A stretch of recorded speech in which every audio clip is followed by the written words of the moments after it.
This Maybe conference he's will stuck now be too. recorded. Okay, it being 6:33, I'll call this meeting to order. Looking for a motion for the minutes of March the 3rd. So move. Do I have a second? I didn't see the minutes. They came today. They came today. Okay. In today. Well, I didn't see them. Oh, I'm sorry. That's all right. Probably me. We'll postpone that then. Are there any A&Rs? No A&Rs. No A&Rs. So I want to wait for Larry because we need him for the decision and the vote.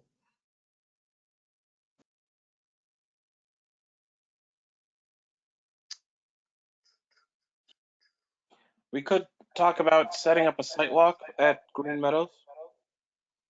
Okay.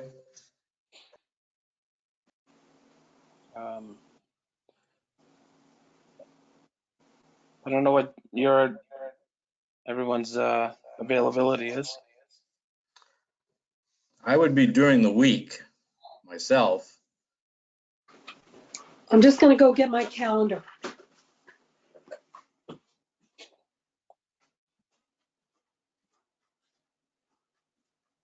Unless it's in the evening after 3, I can't do during the week. I can only do Saturdays or Sundays. How about like a Thursday evening? That'll work. All right, Larry's here. Sorry for being late. No problem.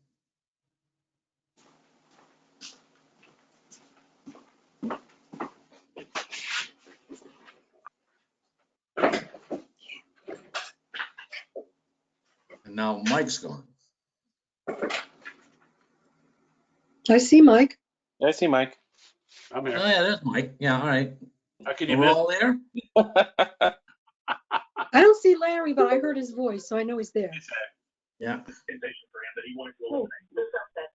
Hi, Larry. So let's do the special permit decision. Corey is going to step off.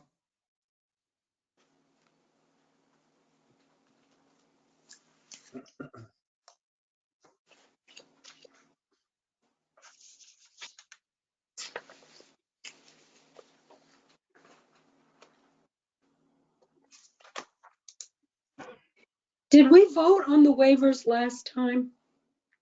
No, Okay.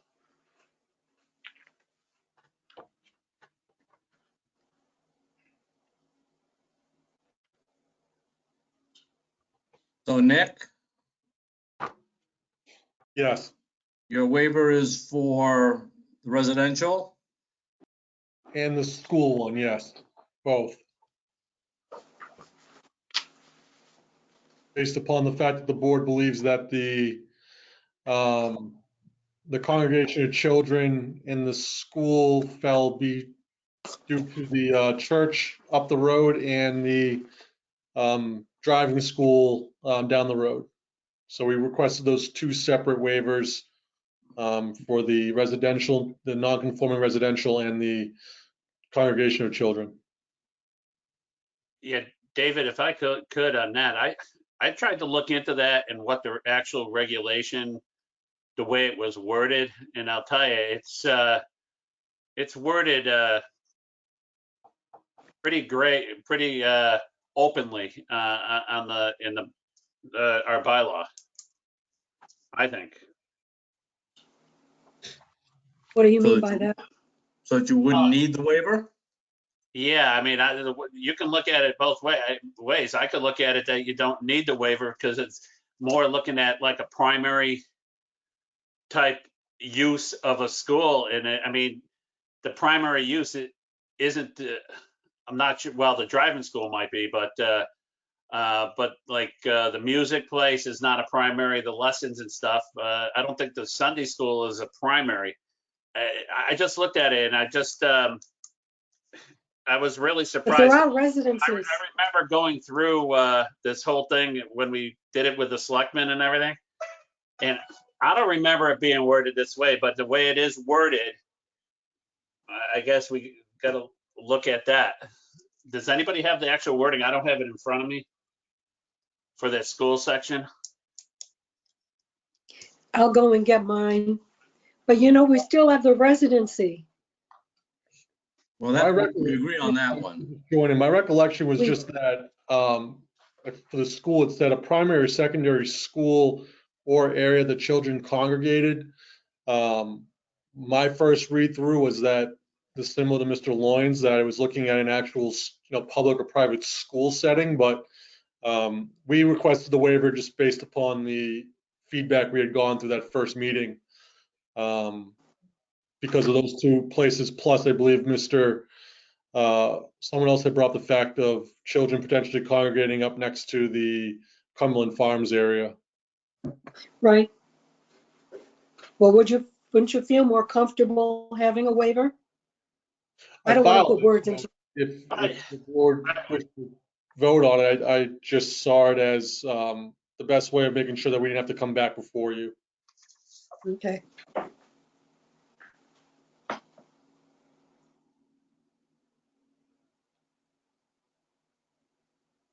Those are the requirements.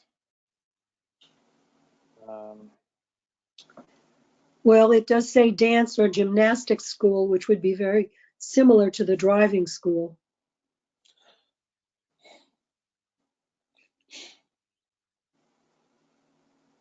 Yeah, it's stretching it a little See, bit. I think it would be a safe thing for it, because when I read it again, or where children commonly congregate in an organized, ongoing, formal basis. So that theoretically could be a Sunday school on a formal basis every Sunday morning, or a Sunday school or something like that. Mhm. So I think it's safe to do. I think it's the right thing to ask for the waiver. All right. And then what about the residences, or did we already vote on that? No, we haven't. I don't No, think. but that's the other waiver. Yeah, okay. But we didn't vote on it. No, So we Um, have two waivers to vote on? yes. That's it, Nick? Was two, right? It was two. It was E1, and then there was a second section about the within the residential. Okay. mhm. I need a motion. I'll motion, but the thing of it is, we have to motion to approve first and then include it in the discussion? We I closed the don't public hearing. care. I'll make You a could do it motion either anyway. way. Okay, You could do them separately, or you could do it as part of the, let's say, a condition of a motion. I'll motion that waivers be waivers for, and I'll let you put in the numbers, Eric, for residences of 200 feet or under, and proximity to schools and other places where children may congregate. I think it might be 100 feet for the residents. It was 250. It's 250. It's 250, yeah. That's for non-conforming residential structures. It was, I believe, off the top of my head, it was 500 for areas outside of the central core, and then it was 250 for areas within the central core. So we requested the waiver under 8.73E1, and then 8.7.3E3, I believe. That's Yeah. correct. Okay. That's what I want in my motion then. 50 feet of residential. Both are 250 feet. Yep. Do I have a second? I'll second. Discussion? I have no further discussion. Eric? Sure. Mike Loyne, Yes. Terry Hensel, Yes, David Payer, Yes. Andy Ackley, Yes? Larry Spinelli. No.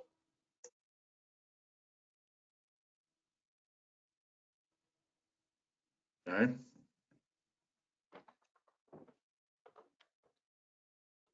So now The main motion. you do a main motion. Sandy, I think you have it written. I make a motion that the application, and I don't have the wording in front of me, but the application filed by Canabro LLC for an adult use marijuana establishment per section 8.7 of the Southbridge zoning bylaws located at, and then is it 339 to 345 Main Street? The physical address is 330, I'm sorry, the property address is 339. The Okay, building location is 345. so do you want 345 then? 345 Main? Yeah, might as well. Okay, Well, should we also should include the Goddard Street as part of the special permit address also? I think so, because that's part of the integral part of the special permit. okay. Yeah, but the parking, And the part, now did you purchase that or rent it? I forgot. It's through a lease. Okay. And a rented parking lot on Goddard Street for said use.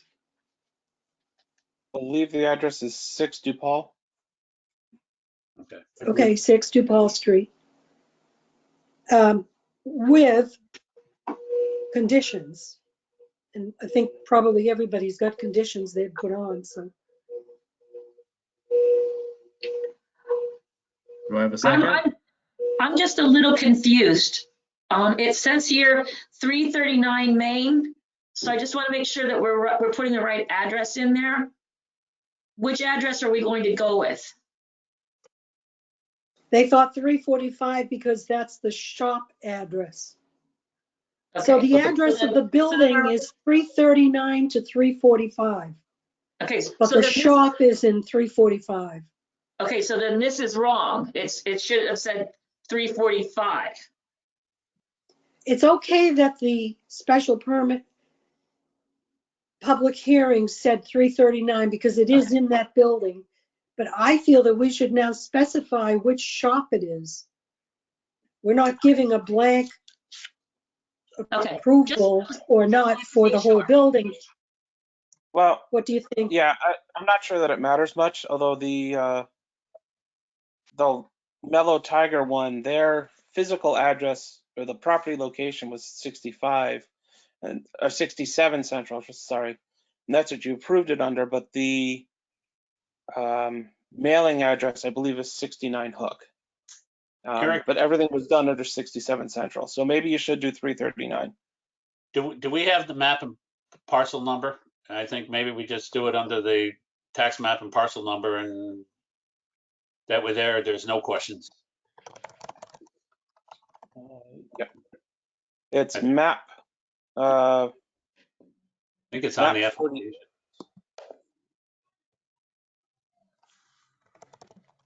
It should be on the public hearing notice. It is. It's map 48, lot 206. I The think thing that's, of it is, that means that we are then giving, if it's approved, we would be approving for the entire building. Is that what you want to do? that's not now, because what was presented is only for that section of the building. So Okay. I think we're Okay. covered. Okay, Okay. Do I have a second? so if it received, Wait, okay, what you can do is you can word it in a way for the section that's presented at the hearing, for the section of building for that located on tax map parcel, so forth. So Yeah, I mean, if it's approved, I can do the write-up saying it's 339 Main Street or a portion of 339 Main Street known as 345 Main Street, map 48, lot 206. there you go. Put everything in there. Okay. Do I have a second? Were we doing conditions here or? I thought we were doing conditions. We can do We can do conditions, conditions now or after it's seconded. one way or the during other, we discussion. still have to do them. Okay, Yes, we do all right, have to do I'll that. second it then. And Does any, we can I have conditions some if it's conditions. approved. Does anybody else? Let's hear yours and then, Okay. The shop owner must keep attractive, interesting displays in the windows to help preserve the downtown streetscape. The protocol for checking identification must be kept in writing at all points of sale. Employees will utilize municipal parking lots and will not park in on-street spaces. I think we might have discussed this, and if I worded it differently than we discussed, I stand corrected. Patrons will be requested to use the DuPaul Street parking and will be discouraged, and shop owner will discourage overuse of on-street parking. So I think it should say patrons will be encouraged to use the DuPaul Street parking lot, and shop owner must discourage overuse of on-street parking. Because I'm not so sure that we can we tell can't, them that they can't use it. But, yeah, it's always a problem when people overuse the on-street parking because it creates problems with other shops. but Sandy, one thing, if I could, on that though, if you're gonna discourage, it's a gray area on what is considered discouraged use and everything else. It's a really gray area, how to Yes, it is gray. how to enforce that. I mean, I don't think, Andy, that type of wording has anything for enforcement on that. So, I mean, it's a public way, public parking. I don't think we can regulate any of that. I know we could say it, but I don't know if it should be in a decision because I don't know if it's quite legal that we can do that. I know that in his advertisement online, he can state that the parking is on DuPaul. Correct. Okay, so let's make that a condition. That the patrons will be encouraged to use the DuPaul Street parking lot, and advertising literature will state that parking is in the DuPaul Street parking lot. Use is conditional, a permit is conditional upon all other required state and local approvals and permits. The shop owner or manager must patrol the external areas for loitering and trash. Disturbances must be reported to the Southbridge Police Department. That's all I had. I think consistent with the other sites we've approved that the owner shall coordinate with the Southbridge Police Department during the first month of opening to address any traffic or pedestrian issues. I think we put something similar to that in all the other ones. Yeah, okay. And we did have one thing that there will be directional signage on Main Street for patrons, directing them to towards the DePaul additional parking on DePaul Street. We did, that was one condition we brought up. Larry? I have a question for the chairman. Yes. Since I voted no for the waivers,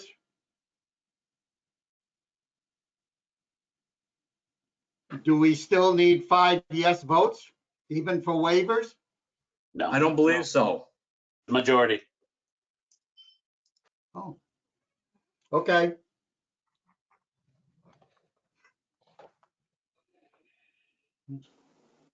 The only other waiver I want or condition is that I want some sort of a signage in the back of the building that would preclude people from parking directly behind it.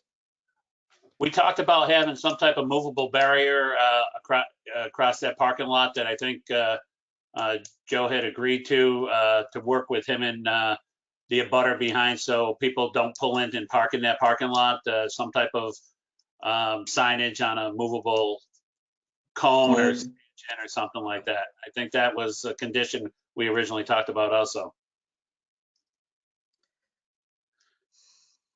The Okay, other thing, Anything anything else? the store hours of operation. What were the listed store hours, Nick? I believe we were proposing 8 to 8 underneath the bylaw, but we'd obviously work with the police department, town council, and the planning board to verify the final hours. What was our hours for the other sites? I think we were consistent on them. Eric, do you remember? Do you have a? Don't, hold on a minute. Let me see if I can pull it up.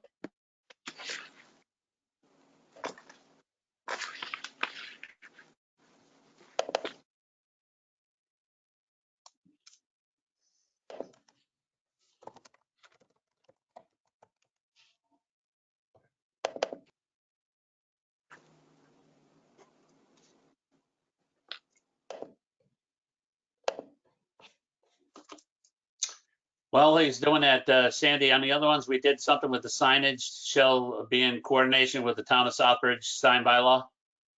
okay, Even though you say all local permits and everything else, but I think on the other sites, we also made that a condition. okay. I'm just trying to be consistent between all of the sites, since they've all been sort of approved within a narrow time frame here.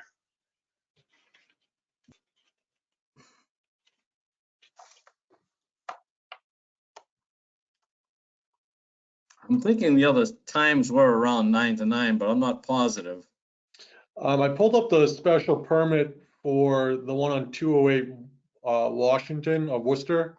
There wasn't a condition on the time, but obviously we would work with whatever time period the town mandated at that point to make it consistent with the other ones. Oh, I thought we put a timing on all of them. I think you did. It was part of the discussion in the special permit. I believe the only real change was Sunday, was 9 to 6 or something like that. Yeah, if I'm not mistaken, Sunday was. Larry, I Yeah. think you're the one who had proposed that 9 to 6 on Sunday. You recall that? Yep. Yeah, I think it's I think you were looking at 9 to 8 Monday through Saturday, and then 9 to 6 on Sundays.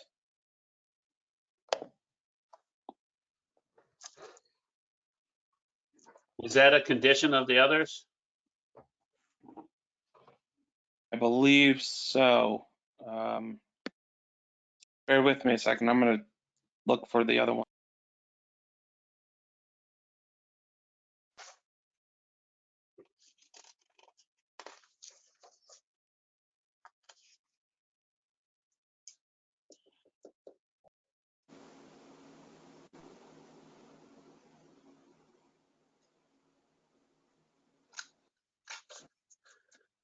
I remember when we had the discussion when we allowed these essential core. If you recall, I mean, I was actually opposed to it, but then it went through the whole process, and then it was created to allow it. And I think a big argument was that it was going to create foot traffic and create more people to come to the downtown area, which was in the long-term plan for the town. So I think that's why it ended up being approved in the central core. There was a strong, if I recall, there was a strong push for that. But it's why when the bylaw was written, it made an allowance for central core.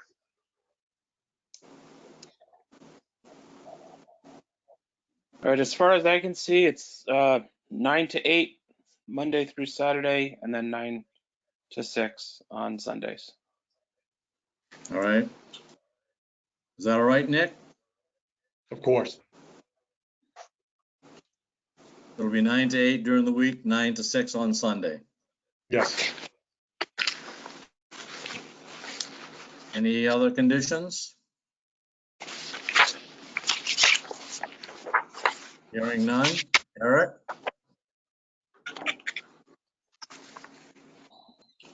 Harry Hensel,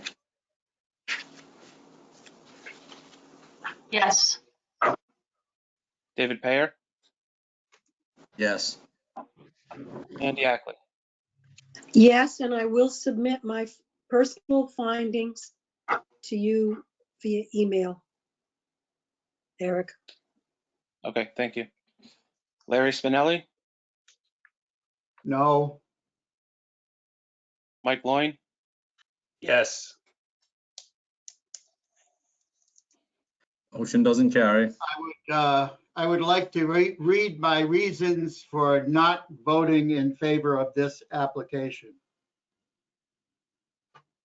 I am not supporting the application of Canterbury LLC for a special permit for an adult use marijuana establishment at the corner of Main and Goddard Streets for the following reasons. In my mind, the use is detrimental to the downtown neighborhood, and it does significantly alter the character of that portion of Main Street. There are residences within 35 feet of the proposed use. There is an active church group within 100 feet. There is a private music school and driving school within 50 feet of the proposed use. Public convenience and welfare on Main Street will not be served by allowing this use. The applicant does not own his own parking area, but will lease spots in proximity to the proposed location, while all other applicants who have been approved have provided ample parking on their own property for customers and employees. I believe this use will not be compatible with other uses such as stores, restaurants, offices, and banks that are located in this area. There are no adult uses on that whole downtown Main Street area. Therefore, I will not support this application. Okay.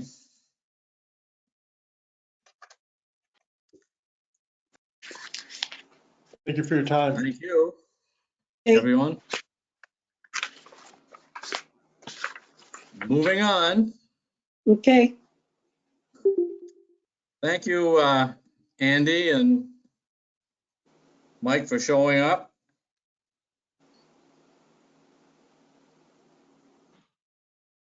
First, you gotta And, have the confidence reason that I know how we, to use my computer. How's everybody doing tonight? all right.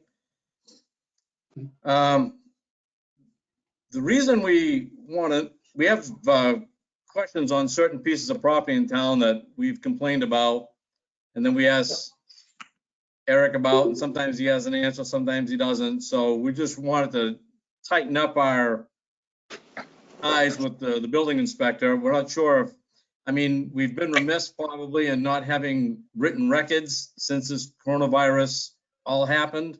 We had some actual written complaints prior a year ago, which we haven't done lately. We'll try to tighten that up from our end, that everything is written down now so that it's not word of mouth as much as how it has been. And I don't know if that'll help you. It'll help us in hopefully getting a response in a more timely fashion. And I know you must be busy with your coronavirus problems yourself, but there are some questions we have about certain properties in town that seem to be either flagrantly avoiding what the special permits required of them to do. And it gets annoying after a while that we don't seem to be able to control what we've given them as conditions. Okay, we're definitely open to discussion. I think, I'm not gonna say we've addressed every problem that has come before us, but I'm going to confidently say we're working at a good 80 to 85% effectiveness. I'm hoping that we can resolve, there seems to be a communication gap between us.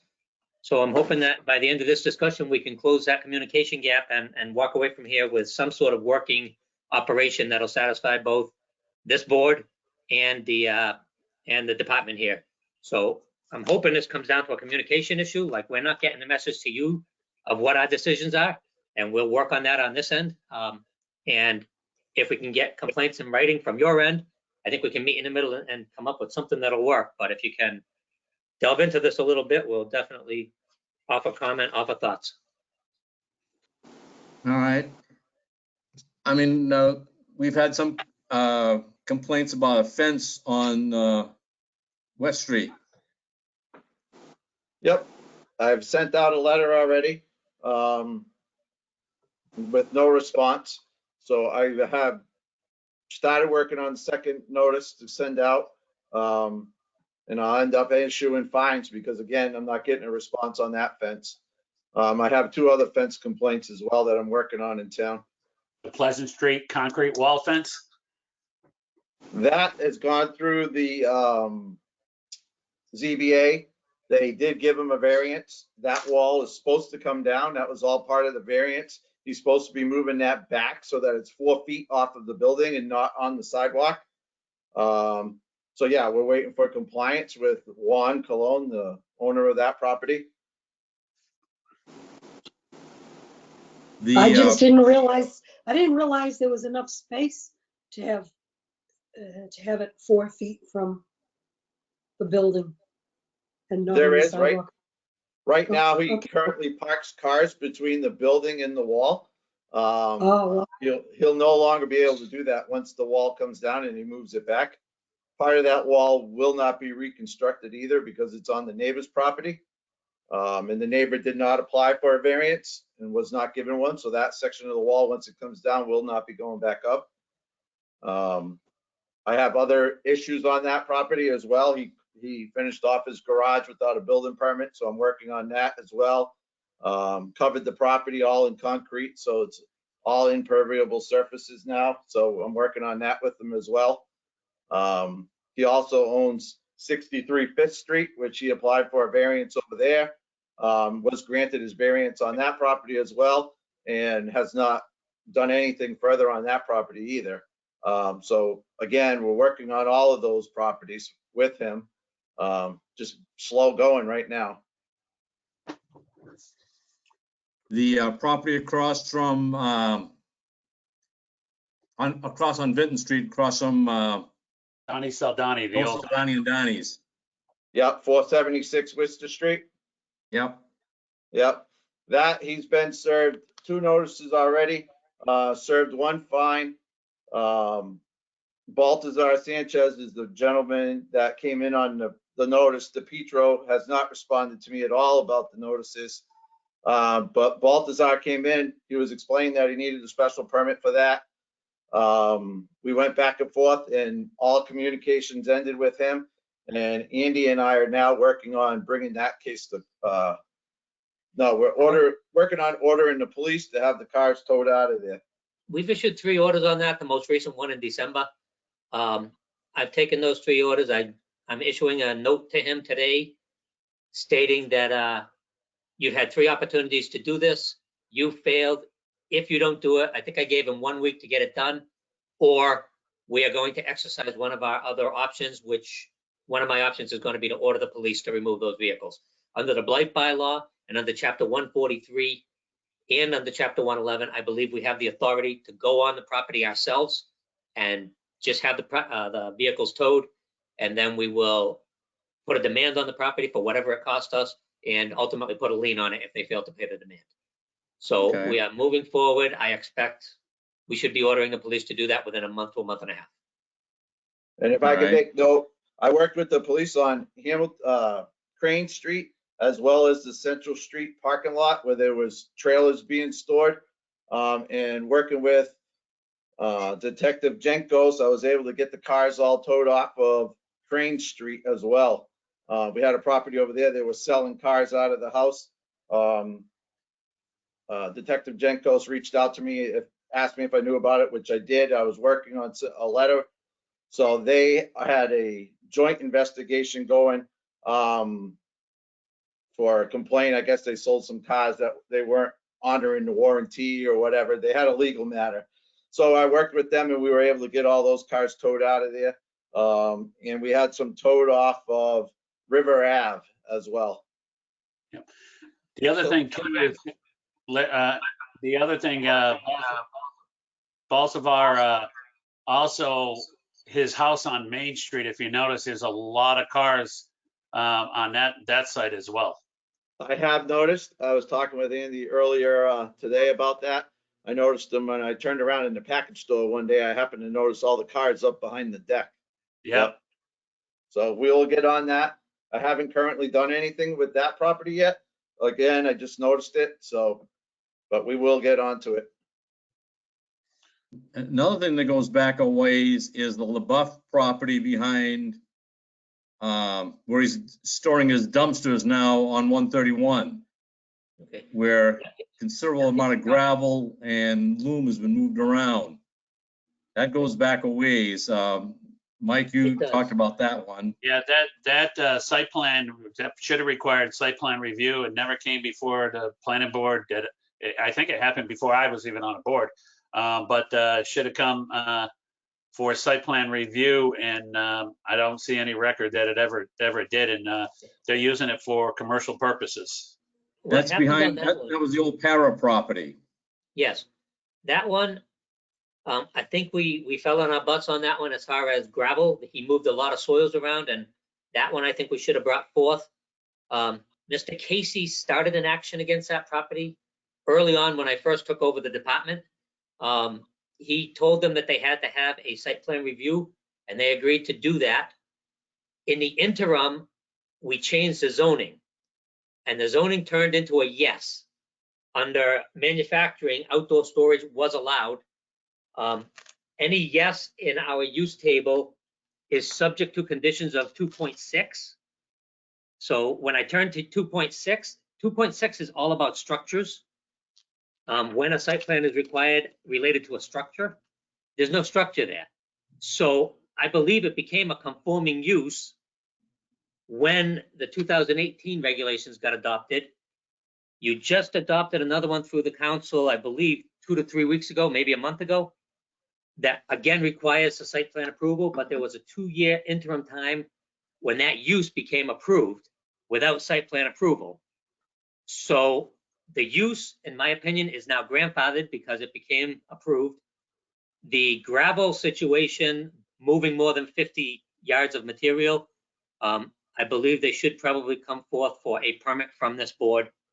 And as far as any conservation issues regarding the river and back, I kind of stood there. It looks like it's several hundred feet away from the river, but Mr. Rumsey can better comment on that as the conservation agent, but I will obviously work closely with him and assist in any way we can with that. But I think the use is allowed because of that 2-year interim when we had the 2018 use table that's clearly allowed it. And under 2.6, there's no restrictions because 2.6 was all about buildings, all about structures. So the use is allowed. The moving of the gravel should be brought before you for the permit. And the conservation is something I should discuss with Mr. Eric. To the board, I think that's a section of the bylaw that's got to be revisited. I think so too. Because that wasn't the intent. The way it's worded was not the intent when we discussed it in all our hearings. Isn't there a Specifically because if you're doing work within 200 feet of, what is it, the floodplain or the river, that you have to get a special permit? no, they would have to go to the Conservation Commission for that. But the thing is that it's the earth removal bylaw. But Mike is right. The intention of us when we were attempting to write that was that a site plan review is needed because things should be done so that they're attractive and they don't damage the landscape or anything like that. And it's not looking too badly now, but there have been times when that site just has looked terrible. You know, there's roll-offs hanging around there that you can see and so forth. So obviously we do need to work on that bylaw some more. And part of it is also that site with the truck traffic. It was a change of use in the site. Now you have large truck traffic that's entering onto 131 without.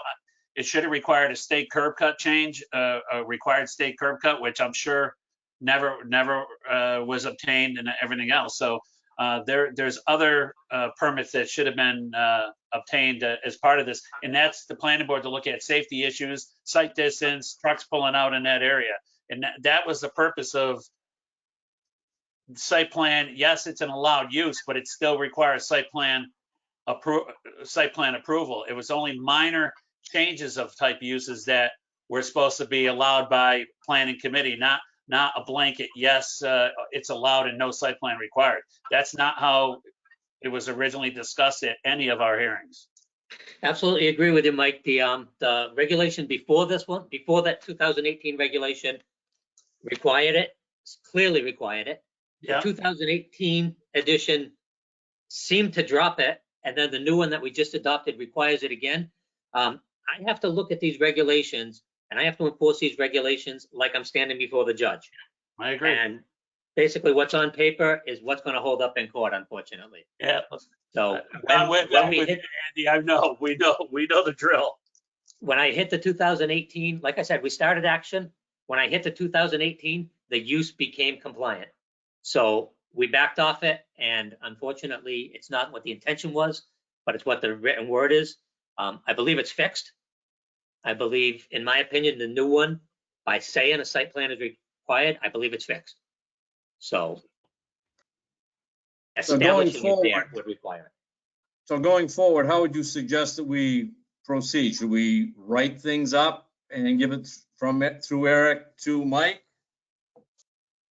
Is that would be what you'd prefer? I think it's going to be on both sides. Obviously, I want things in writing. If they come in writing, once they go in paper, they're on paper. They're fact. But it also has to come from me.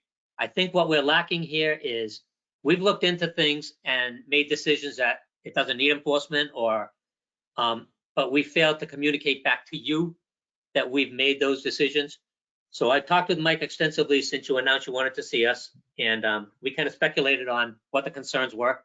Talked to Eric, and Eric's expressed to us what your concerns were. And I think the biggest concern here is that you're putting the complaints to us, but you don't know what the results are, because we're going on these sites and saying there's no violation here. We're not going to make the decision you want us to make every time, but at minimum, you should know what decision we made so you can decide how you want to pursue that. Right. So we will make an effort on our part. What will happen is every zoning decision, whether it comes from you or comes from the world, we're going to forward it through Eric. He's not going to be happy with us because yours is about 20% of what we see. As Mike expressed here, one fence thing from you, and we talked about 3 of them. So I don't think Eric's going to love that we're going to burn his email to death. However, I think it's best for you to know that what we are doing for the zoning. Zoning is a good 60% of the building inspector's job. Yep, there were just a couple more sites if you could just comment on quickly. I've got 2 as well. Number 1 is the Big Bunny Car Wash, status of that, doing a building expansion, everything without site plan approval or anything like that. Well, I thought they were going to come back to us. Eric, did that go through a mini approval there, whatever they call it? Yeah, they had approval for the first phase. They have not done anything with the second phase that I know of. Correct. They got approval for the southern bay, and for the vacuums, which were then revised. They do need to come to you for the automatic bay, but to my knowledge, they have not done any of the work on the automatic bay. No, they have the not. expansion. So on the situation like this, I mean, that's one that should have come before the board versus given the approval of to go forward under the mini site review. In my opinion, especially with the vacuums create noise in within the residential. You're not too far from the residential neighborhood. You're adding additional noise vacuums to the outside environment in that area. But I mean, that's why I think that where the decision comes into play of what's minor, what's major, I really think, Eric, I think that if someone comes, they should be brought before the board, and the board determines what's minor, what's going to require a site plan review, and what's not going to. Can I just make a comment? The second phase where the vacuums are, I don't believe we issued a building permit for that yet. They only had the building permit for the small addition on the right side of the building. But I think they added vacuums.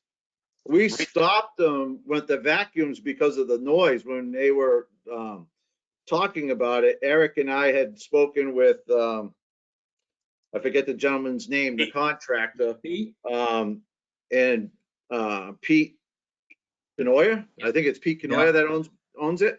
And they needed to still apply for a site plan review and all of that because of the noise. With the vacuum cleaners, we had stopped all that before they were ever issued a building permit for that part of it. And I don't believe I've even seen a building permit application come for the second half yet.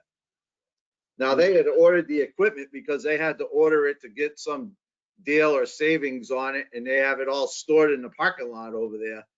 As far as I know, they have not started any construction, but I can certainly drive by there tomorrow to verify with 100% that they haven't started on that building. And they haven't finished the other end of the building yet either. I have not signed off or given them the okay on a final for the other end of the building as well. They had some site work they were going to do because they did come before us for it. They did have They haven't done any site work at all. No, Okay. they haven't done it. They haven't But applied just so for the you permit know, for they the do second have permitting phase for us on that site work. We didn't. No, Sandy, we never. We talked It about might it. have been We even, never issued a permit on that. No, we and didn't? and they need to, Pete knows he needs to come to you prior to restarting construction. However, I believe Pete had some issues with his contractor and almost decided to scrap the project until he can find, I think it's until he can find a new contractor. He had some issue with the reusing of old plumbing or something like that. So Pete got fed up with the work not being done to his satisfaction and stopped the project. Okay. So I have a couple of things. Andy and Mike, there's two sites on East Main Street where the owners, it's hard to explain, but what happens is they park places they're not supposed to, and then they correct that, and pretty soon you look and they've gone back to their old ways. One of them is in the one next to Dunkin' Donuts. Yes, now that person on several occasions has parked on the grass or even on the tarmac of that trail. And he might be thinking now, hey, it's wintertime, nobody's going to be walking on the trail, but I just have the feeling that if he's allowed to do that, the next thing you know, there'll be 3 vehicles parked on there. Okay. And he just keeps going back. You started this conversation with they do it for a while and then they stop. The reason they stop is we catch them. We go down there and say, cut it out, and they stop it. And we're getting more and more firm with them. We actually just spoke with them a couple weeks ago. Yesterday. Yesterday? We were there yesterday. Yeah, the black truck's been on there for 2 weeks, sitting on the trail. We were there yesterday about the black truck being on the trail. I happened to notice it on my way into work, and I'm like, Mike, time to hit him again. Nice enough guy, works well with us, seems to have a short-term memory. If he continues doing it, we'll put something in writing so we can back something. Up to now, it's just been conversations with him, telling him to cut it out, and he has. Edwards, every now and then, moves a car out front onto the grass. When he's got a hot car he wants to sell, he parks it on that grass. Same thing. We've spoken to him a couple of times, says get it off. And he's been pretty good recently. The question on Edwards is on the side of the building, and I remember, I wasn't on the board back then, but I remember the board doing a site plan review on that. There was a number of cars, but it almost looks like that he's parked on the, not only his lot, but also now on the pool, Ideal Pools. Ideal Pool site with cars. And I don't recall ever the planning board giving a permit on the Ideal Pool site for parking. I gotta tell you, I don't do surveys. I don't know where the line is. I can make my best guess and ask, but I'm not gonna split hairs about a site without a survey. Yeah, Unless no, it's I think there's a obvious- site unless plan, it's obvious he's on on. record, Andy, Yep. in the file. So Eric probably can pull the file on that. All right, yeah, I'll work with Eric, and if it's blatant, we'll take it on. I've been down there for a couple of other non-related issues, or COVID issues, things like that, but yeah, we'll take a look at that one. I didn't realize that was a problem on that side of the property. I knew that there were concerns regarding parking on the grass over by the pumps, and I think we pretty much curtailed that. I haven't seen one on there for Not lately. months. Well, Yeah. Well, there was one a few weeks ago. There was one. It's just I just don't think they're ever going to stop. It's just so frustrating because, the thing is, if they're allowed to stay there, then they're going to do something else that's even more. It's frustrating. Sandy, it would amaze you how much of my job is babysitting. Wow. Mike, I send Mike out and I just say, Mike, can you just remind them? And it's babysitting. Yeah, you guys put it this way. Zoning enforcement is a tough job because you can do what you can, but the law only allow you to do so much. Totally understand that. It's hard. It's hard. What are you saying? You don't think this is the funnest part of my life? Andy, this year COVID was your fun part. I know that. I had a good one Yeah. today. I had a good zoning one today. I have a person on Dennison Lane who decided to go 12 feet onto the neighbor's property and build a shed. So that was today's adventure. Telling him 12 feet. Oh, that happens a lot. Yeah. No, you don't That's get a it. lot. We actually had a discussion on who we had to order remove that shed. We had a long discussion on, do we have the guy who built the shed remove it? Or do we have the guy whose property he built it on remove it because it's too close to the property line? It was like, in reality, what's going to stand up in court? Right. Where's the legality? Can the owner of the property go and tear down the other person's shed? Yeah. Along with the trailer and the piles of brush that he piled up next to the shed? You know what? If you want to know the answer to that question, there is case law dating back not too far back in Marblehead, where a big house was built I remember and that. actually had to be taken down Yep. because it didn't follow it's case law now. And I'll Yeah. bet you any money, if you were to read that, you'd find out who was required to take it down. Okay, but Sandy, do I have the authority? You built your shed on Mike's property. Do I have the authority to order you onto Mike's property No, to take it down? Right, because now it's a trespassing issue. correct. You have to That's get. what I'm saying. You have That to case law would probably have solved that I issue. run into this in the past, Andy. Yep. And how it was handled is the approval had to be granted from the property owner for a Yeah. limited time access easement, basically written for a limited time to do it in a waiver of liability while the work was being done. And then it was ordered to do it. But that's the only way it got done. It took So you away. can include that.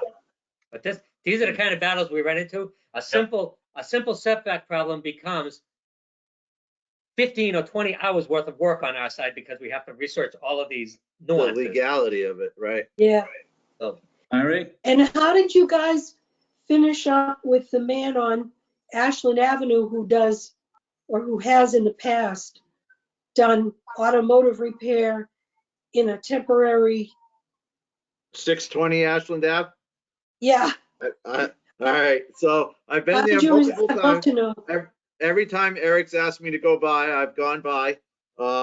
I spoke to the gentleman one time. He said he was working on his own personal truck that was half hanging out of the half-built garage with the tarp for a roof. And I talked to him about cleaning up the trash. It looks like some of the trash has been cleaned up. I haven't seen him actually working on any cars in the last couple of weeks. Yesterday, I when haven't Andy and either. In the last when 2 Andy and months. I were out yesterday driving around, I went by and there was no automotive activity going on. And again, some of the trash has been cleaned up, so I'll stay on it and keep working with the guy, keep pushing him to get it cleaned. But all I can say is, as you guys see the stuff, if you don't have my email, I can give it to all of you. You can send me an email if you can't get me something in writing. I'd like to see, actually, I'd like to see it go through Eric so that we can put it on some sort of form that it's a complaint and we can have a section on that complaint to write what our findings were. Sandy, we get complaints of illegal car operations everywhere, every day. And they are the hardest thing to prove, because if we go there and there's only 2 cars that are getting worked on, and he says, yeah, it's me and my buddy, we do them together. I can't prove that he's receiving funds for it. Yeah. They're the hardest things to confirm. We had one on Right. Charlton Street, right next to the school. I can tell you to this day he was. Oh, I'm running very a shop. familiar with that because I we can tell you did to this day he was complain running a about shop. that. I The thing ended is up that- beating that one by taking on the landlord and saying, you got disassembled cars in your yard, get them out. I never proved that he was running a car shop. I couldn't. There was no evidence. But you know what, Andy, my argument about that is you shouldn't have to, because basically it doesn't matter whether it's for profit or not. When we were going through the bylaw review, I asked that in the bylaw, we say whether for profit or not. And the person that we were working with told me that would not hold up in court. But the thing is, if it is, it doesn't matter whether they're doing it for friends and family. The fact is that you're dealing with an automobile that has gasoline and oil that can drip out, and there's absolutely no supervision at all. They don't have any permitting at all. So whether they're doing it for profit or for their friends and family, it shouldn't be allowed. Okay, Maybe Sandy, one car every now and then. But those Sandy, guys will come. You own a farm, yes? Yes. You own a farm up there, right? Do you own a tractor? No. I was gonna We say. have we rent our fields. We rent our fields to somebody that that comes in with his tractor and cuts grass. Okay. When that tractor breaks down in the field and he has to work on it, he's got to tow it out of there. It gets ridiculous like this. You can't tell somebody they can't work on their own cars in their own house.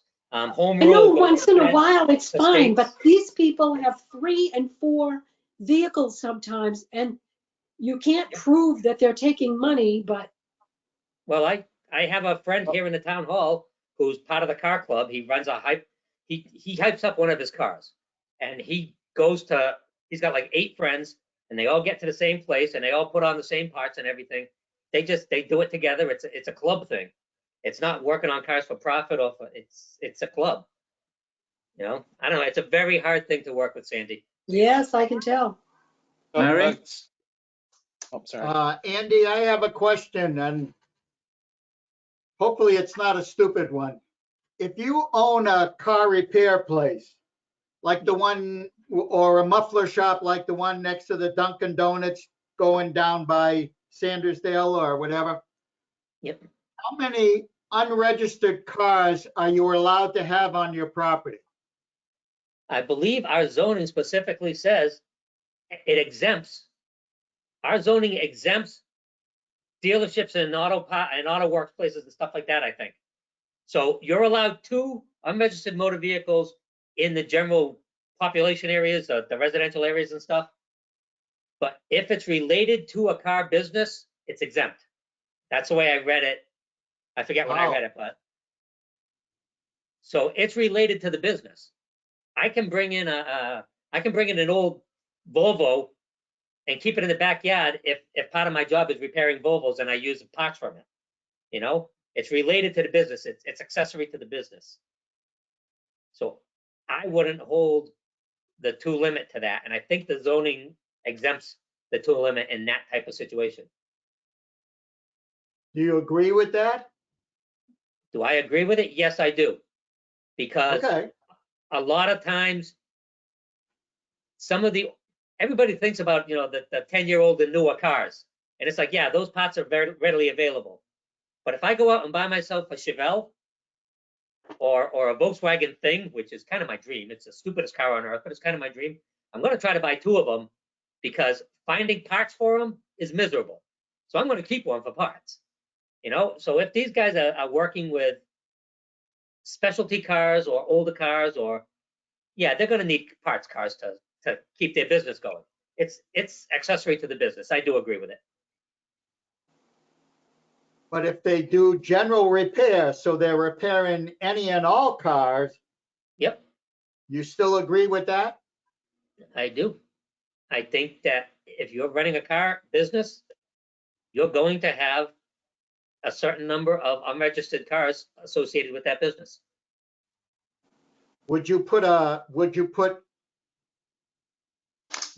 age on the car where anything over 10 years you could store, but under 10 years, parts are available, you shouldn't have to, or? We are getting I'm into, not trying to pin you down. I'm trying to understand this. no, let me actually run away from this real quick. You're asking for my opinion on what morally or theoretically should be needed in a business. And I will tell you my interpretation of this code. I swear I have seen the exemption. So within the code, I'm going to exempt it. Unless I misread it, and I'll check that again.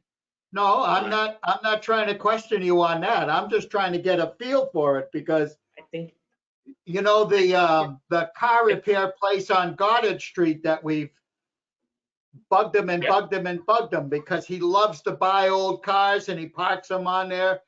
And at one time, I think I counted 43 cars on the lot. Now it's down to into the 20s. That's think our what last I'm count was trying to 17. get at. I was there 2 weeks ago. He had 27 cars during working hours. His special permit was for 25. He had 3 or 4 people sitting in the waiting room waiting for their cars to be finished.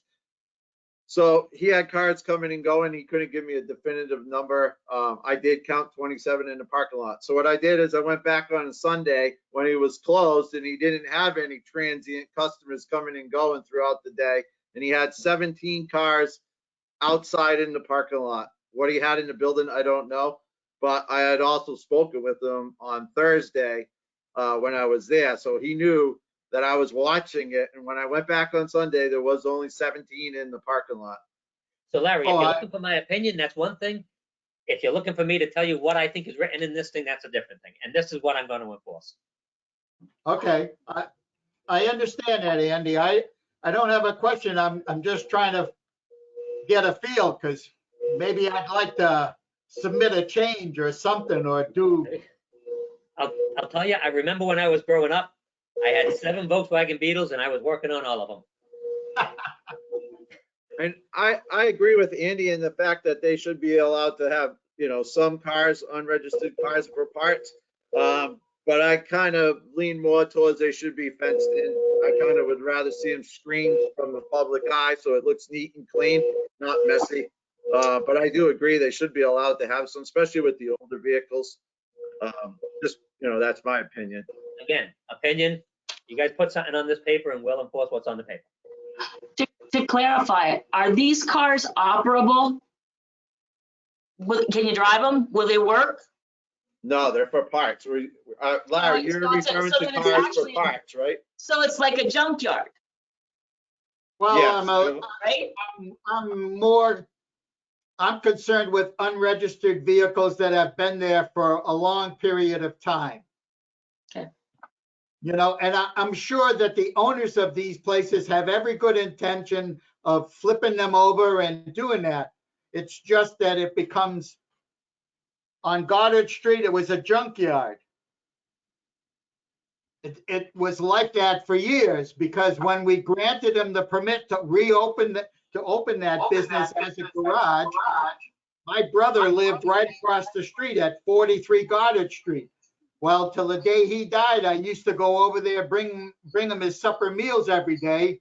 And I just used to stand on the deck and start counting all the cars. And I said, wow, it's gone from 24 that we allowed with the cars for sales, and now there's 40 something. And the last time I went by, now it's been greatly reduced. Thank you very much.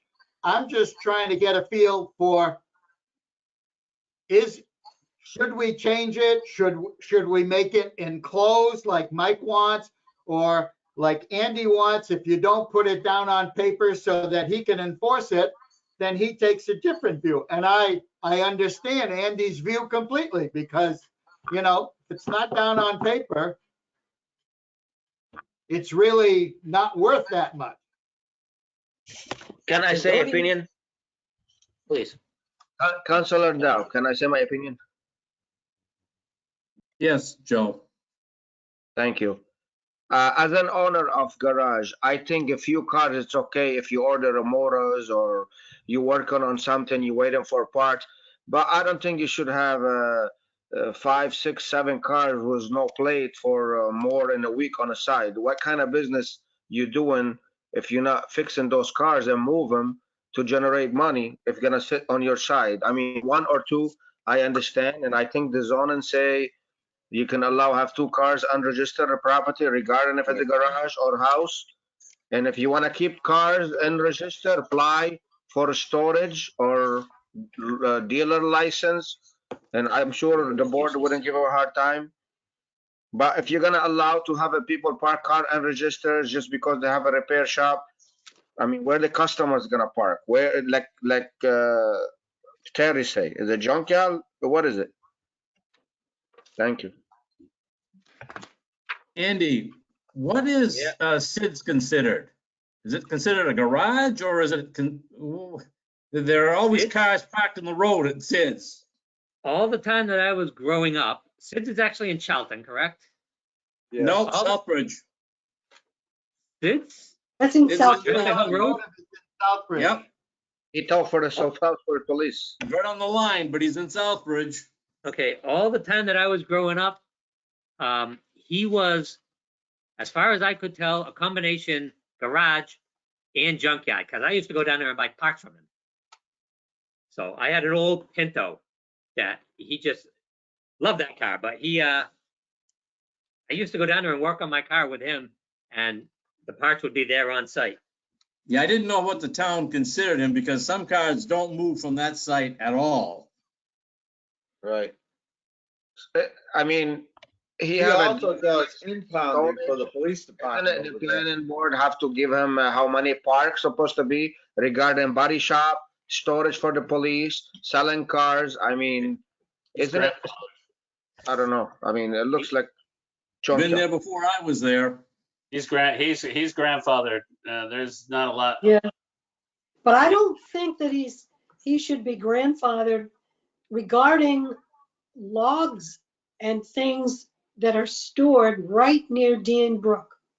I can't imagine that some of those cars have not let some dangerous fluids out of their insides going down the embankment and entering that brook.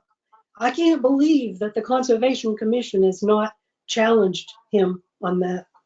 It's not our business, you know, we're not the Conservation Commission, but I just think it's amazing that he's been allowed to store those vehicles right near that brook. Okay. Right, if I may, Anything else, guys? the actual wording in the code, except where otherwise provided in this bylaw, and except in the case of a licensed dealer in junk or used automobiles, it's prohibited to park more than 2 motor vehicles. So licensed junk dealers and used automobile dealers can have more than 2, and it doesn't say a limit. So that's what's written in the law. All right. That's why we have a special permit for Goddard Street. And a site plan review was done for Edwards. Because Outdoor- when he applied, it was, Yeah, that would be Site plan considered review. outdoor storage also. And don't we require a special permit for outdoor storage? Outdoor storage of industrial type stuff, but not of automobiles. Our outdoor stuff is outdoor storage yard of any materials or equipment of a type permitted to be stored in a warehouse in the same location. My attitude on that is that would be your dumpsters at LaBeouf's. That would be your heavy equipment type stuff, your building supply stuff. Outdoors, there is an outdoor storage of trucks. Right. Trucks, Supplies and supplies, and equipment. Nothing about automobiles. Okay. Right now, on the That's why we outdoor like storage having- of the trucks, you require a privacy fence, or a vegetation type wall. Maybe you want to put it for storage of automobiles on these places that are gonna have, you know, used cars or junk cars for parts. Mhm. We should make a note of that. Any partially dismantled vehicles or unregistered vehicles shall be stored in an enclosure. Right, or screened from public way. Good idea. Zoning is, I mean, the day you finish zoning, you need to start again. It's Well, zoning. it's an is organic. fluid. That's Fluid. okay, because it's organic. Yep, It's supposed to evolve. Yep. Because times change, so, because as soon as you write it, you say, oh my God, I forgot that part, you know? right? Everything we But that's a deal with great is like. idea. Any other questions? I don't have any more.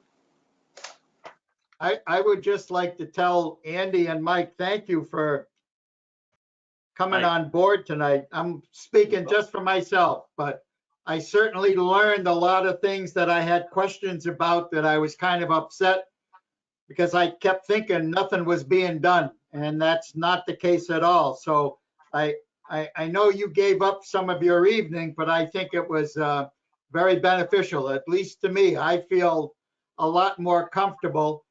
And I think it's important, what Andy stressed more than anything is that he wants a paper trail for every complaint or every concern that we have. So that gives him something to officially act on. Am I correct, Andy, in that?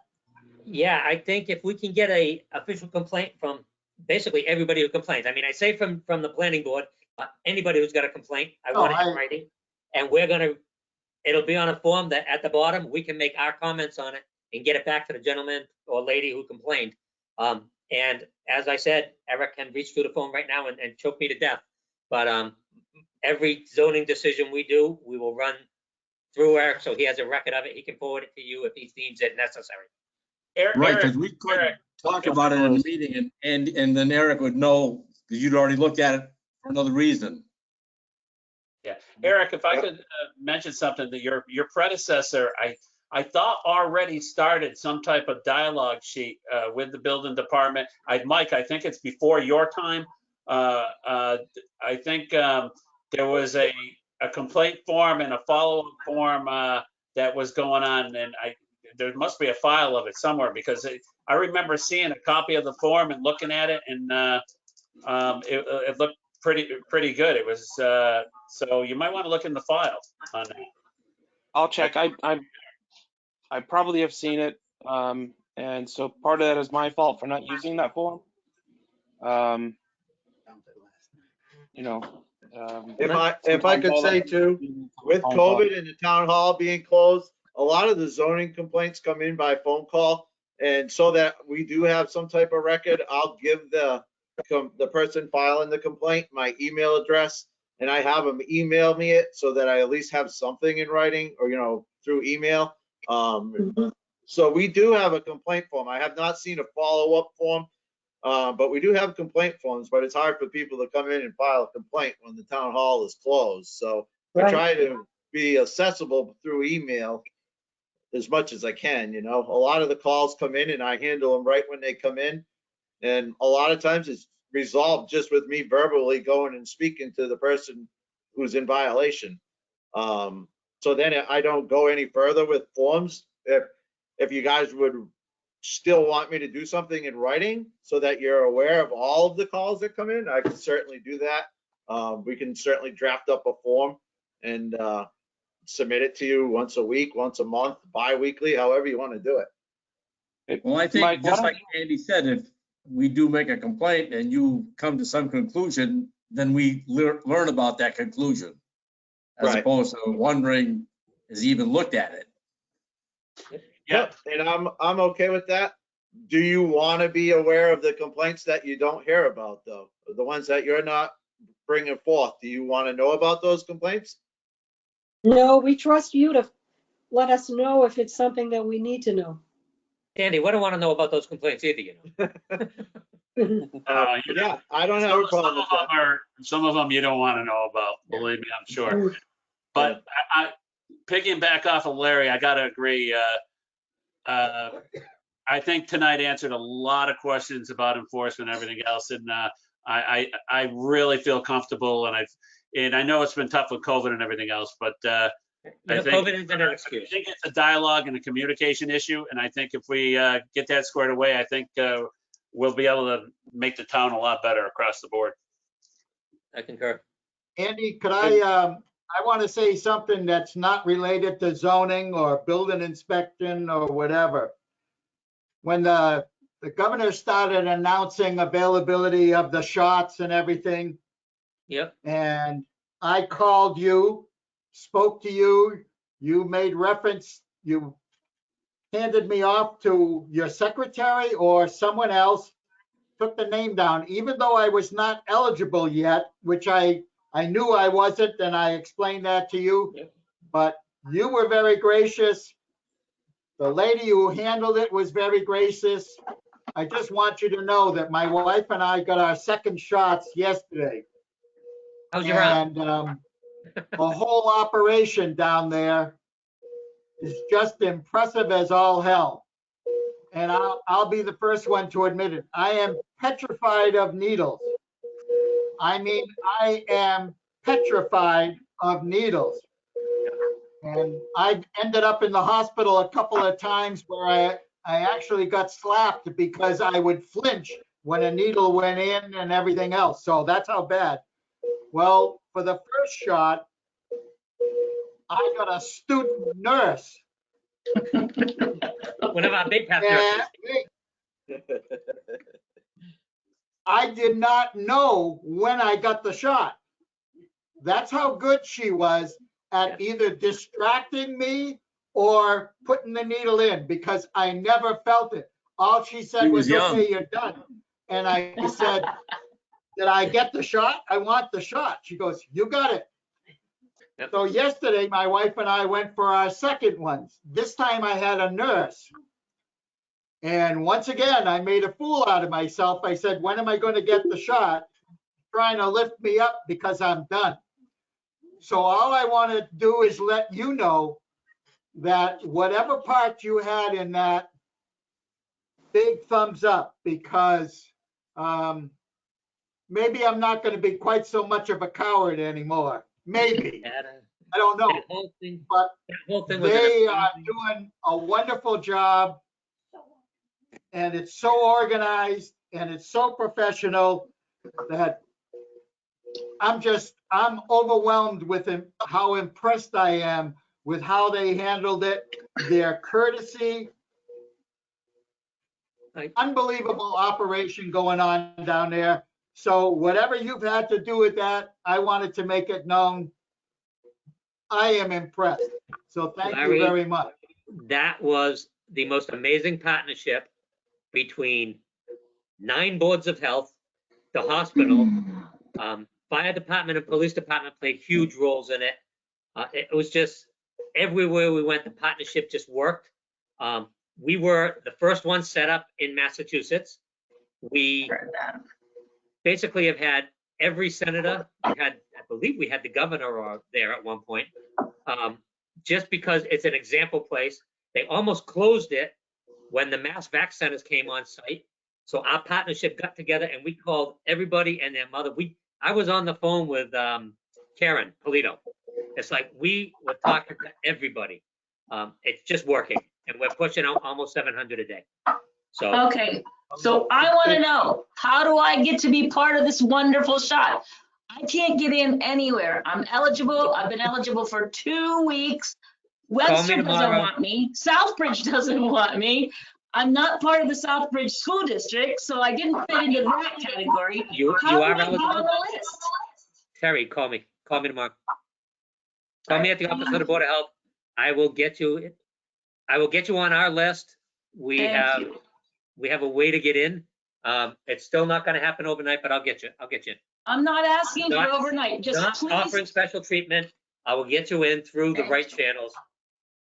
Thank Not you. treating anybody special. I don't ask for that, just put me on a list somewhere. We will make it happen for you. Give me a call tomorrow, Thank you. okay? All right.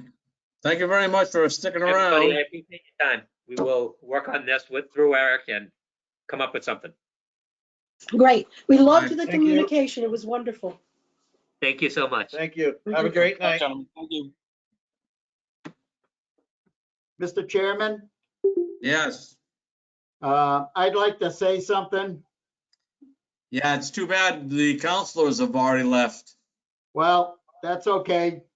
I don't really care if they hear it or not, but I wanted the board to know in case anyone, if anyone gets the Southbridge Evening News, on March 1st, there was an article on the front page, and it said solar is the focus of a zoning debate.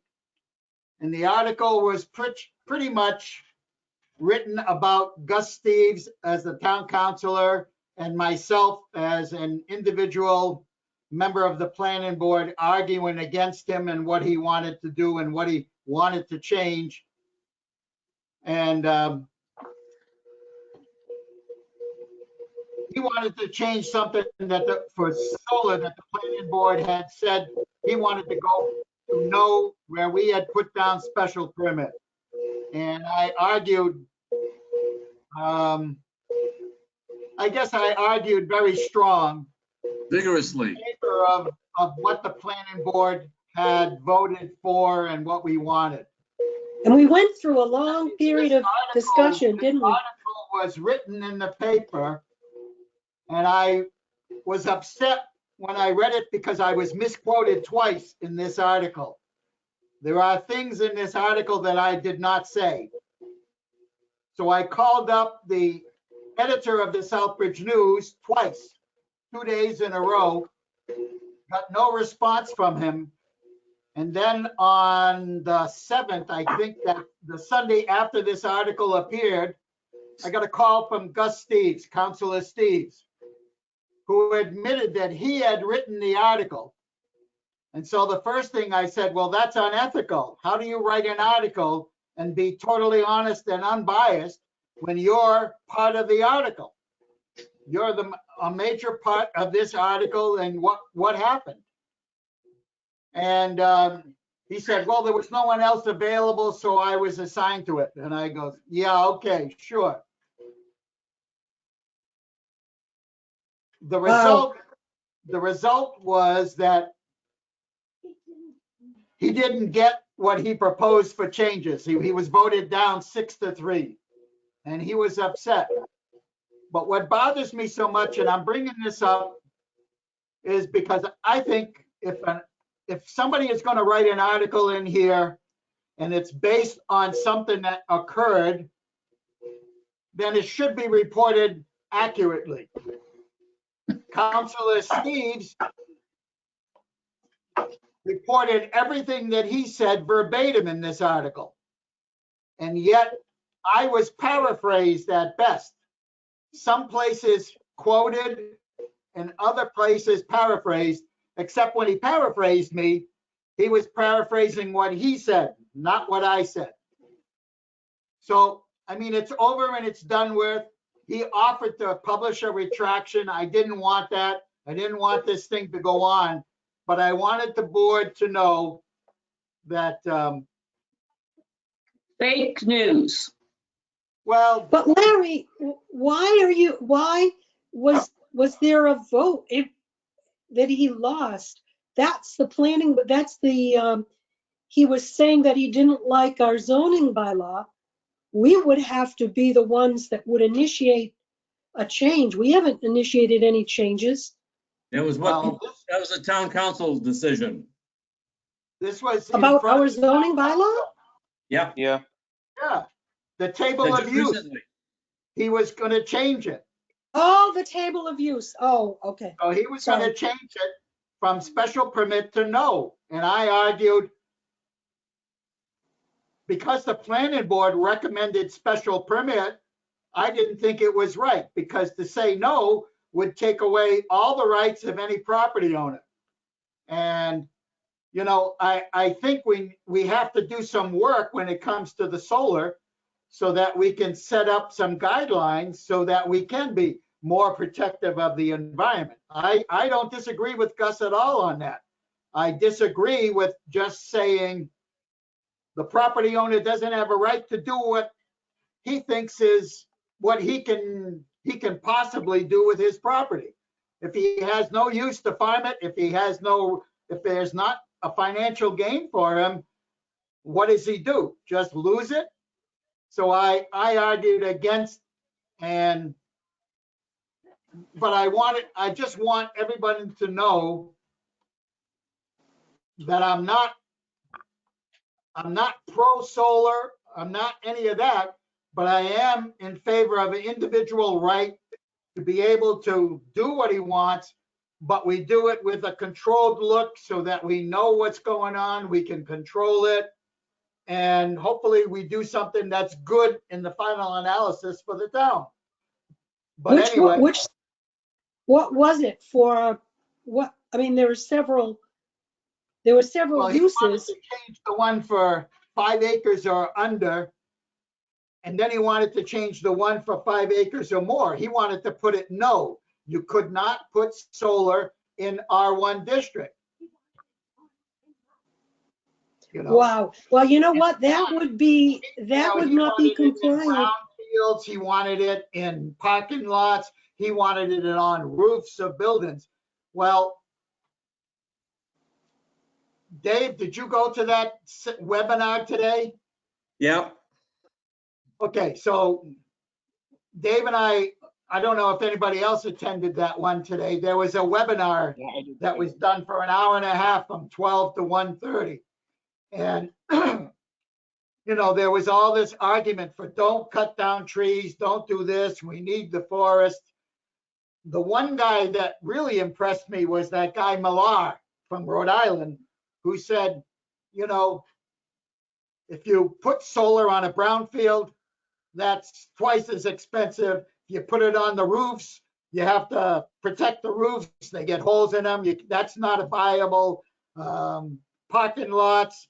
He showed the example of some company in, I think it was Natick, Dave, that they put an elevated solar panels and they parked cars underneath it. But the thing was, you had to build an extra strong framework, and that was all steel, and they don't want to use steel because it's not reusable or renewable. So this other guy got up there and he said, you've got to find a happy medium, and that's what we need to do when it comes to, I'm getting hoarse, talking about special permits for solar. We've got to take a look at it and come up with some guidelines for ourselves that we can live with that are protective of everyone else. I'm sorry, I'm losing my voice. But I wanted you to be aware of what happened. I didn't want somebody to say, oh, what the hell is Spinelli doing? And I'm glad he called you and not me. well, I had a hard time controlling my anger, believe me. Thank you. I mean, he basically put his thoughts and he said Larry said them, which is definitely contrary to how it should have been written up. And he said that's what Larry really meant to say. No, what Larry meant to say is what he said, not don't put words in his mouth. Right. And then get it as a front page page. Do you think you could really print what Larry meant to say? Very funny, Terry. The thing is, though, he shouldn't have written the article. No. You are right. That was not ethical. No, That's it how wasn't. I don't get the news. And what really upsets me is that the editor would not call me back. Yeah. I mean, that that's just unprofessional. I mean, it really is. But All right. What else do we have, Eric? Bylaws, zoning enforcement? Can I, Dave, can I have one thing? I would like Sure. the board to look at the section of the zoning bylaw, I think it's sooner than later, of the yeses being allowed and not having to go through the site plan, how that loophole that seems to be in our bylaw and what requires minor site plan, who makes that decision, and just because it's of a yes, how come a site plan is not required because it's not a structure? I disagree with that 100%. And I know that's, as a board, what we never intended. It's, Mike, I agree with you. That is definitely not the intent of the site plan review. I said to Andy this morning, we were talking about specifically the Buff site, and I said, Andy, it requires a site plan review. And he said, well, it said yes. I said, yeah, but that doesn't matter. It still is probably subject to the site plan review process. And we went through it line by line by line, and every single item refers to structure. So that definitely needs to be looked at. That definitely needs to be discussed and edited. I don't know if you want to do that this evening or if you want to, No, look no. at it. Ready? I want to look at it. Fair enough.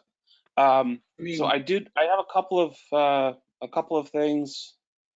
Do you guys have an LPA. issue with us using the LPA funds, the something planning assistance funds from CMRPC for a brownfield study for the river trail? I no, don't, but don't I have, thought you used LPA funds to help write the CDBG grants. No, No, we're doing those in-house. you are, okay. Yeah. Now, I have no problem. In fact, I think that's wonderful. Where are the brownfields on the trail? They are at the old switching yard, which is in the Oh, vicinity of Dexter Russell. okay. It's not an area that we're looking at for trail purposes at this time. However, the state doesn't want us to take pieces. They want us to take the entirety. We would rather take bits and pieces, and quite frankly, we'd like to leave them the switching yard, but they said no. So they own it? Dexter Russell owns it? No, the state owns it. Oh, okay. Yeah. I thought that oh, okay. So we want to do a phase 1 brownfields assessment. We've gotten permission from the state to do that, or CMRPC has gotten permission to do that. But we would need the funding to do that through the utilization of the LPA funds. If you got permission from the state, I know that was probably quite a coup just to get that. So I don't have a problem with it. I don't know how other people feel. no problem. no problem.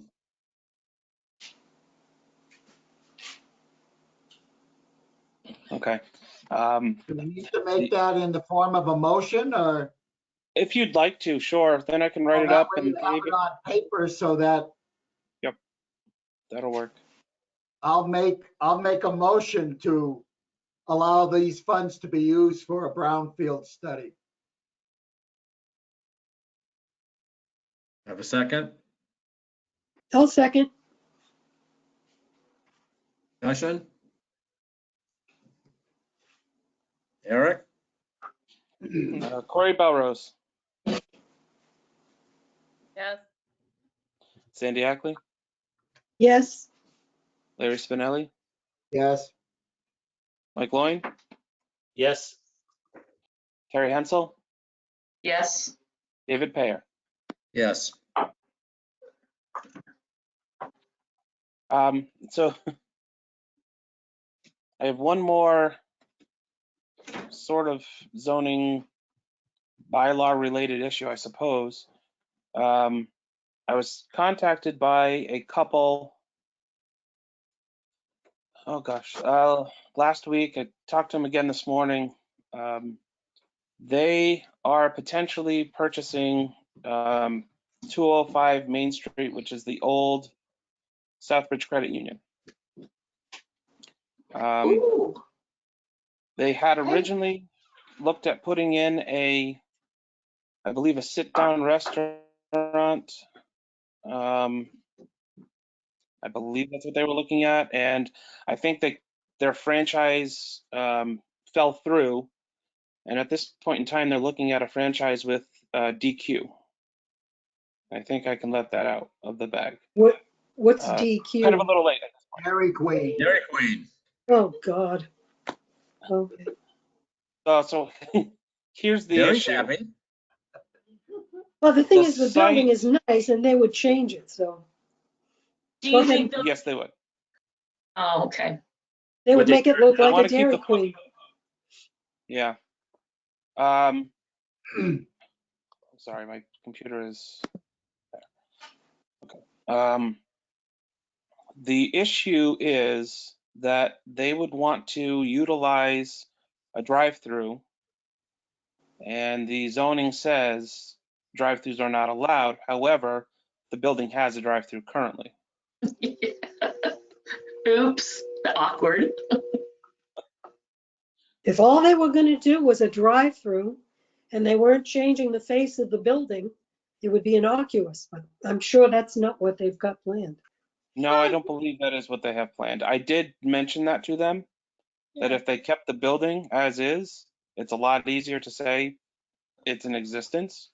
But if they, make major changes to the building, if they find they have to tear it down, or whatever, that's, I kind of said that's sort of a different animal. But Well, Eric, they can't, this is a they have to have situation- a special permit, don't they? No, well, it's site plan review. Well, oh, God. Can you, I'm sorry, oh dear, you have just ruined my night. I'm Sorry, sorry. I mean, Sandy. and no, there's, that's okay, that's all right, Eric, I'm only joking. Eric, did they actually say that they were gonna change like the look of the building that significantly? Because maybe they won't, lots of places on the Cape have the historical look of places. I know we don't have it in all of our bylaws, but why not just assume they would keep the building the way it looks and just, Well, they hinted at keeping the foundation and the drive-through. Ah, Obviously, nothing is definite yet. I'm still working with them on things, but that's, is well, that it would building on be a historic extremely register? popular. I have to say that because people are constantly screaming about the lack of an ice cream shop in town. It's on Facebook all the time. Yep. When people talk about like what businesses should come to town, half Mhm. the votes are for ice cream. So That's correct. And I hear often about people telling me that they wish there was a DQ in town. yeah. Well, honestly, DQ would pull in people from Sturbridge and towns away. Right. Just like if we got a Sonic here, people would come from like Worcester to come to a Sonic. So That's pull very in a lot of true. people. Yeah. It would-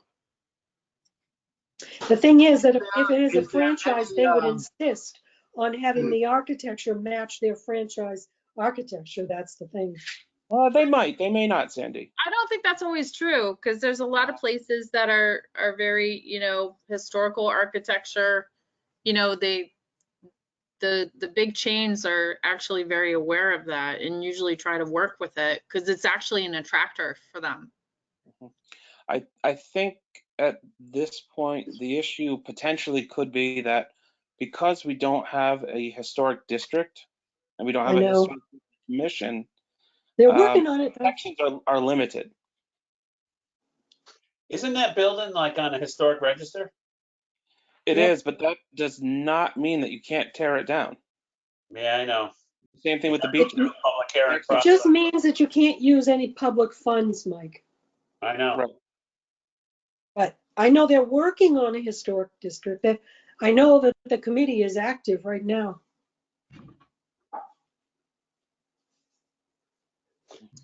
Well, Oh. Thank you for that information. Sure. So I don't know if you have anything that you'd like me to tell them. Obviously, it says drive-throughs are not allowed for restaurant use. The building has a drive-through. I don't know. I was kind of at a loss as far as what to tell them. Well, Well, they've lost their, Tell you right now, lost their grandfathering. It's been more than 2 years. No, I don't, and it never was used as a restaurant drive-through, so. Right. I don't Yeah, see how you could make that there was argument. always a traffic issue on that also for the drive-through. That backed out onto Everett Street all the time where the drive-through was. So trying to reutilize the drive-through in its location is not going to work. And for Dairy Queen, I don't think it would meet the parking requirements, the parking lot, now that I don't believe that there's enough parking on that site for a Dairy Queen. I think it depends on the size, Mike, but you might be correct. It's one Yeah. space for every 3 seats. And they were talking about having some indoor seating as well. Mhm.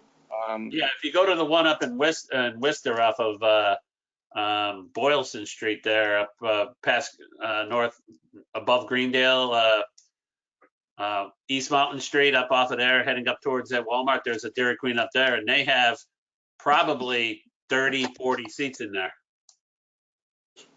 It'd probably be more like the Spencer size. Yeah. Right.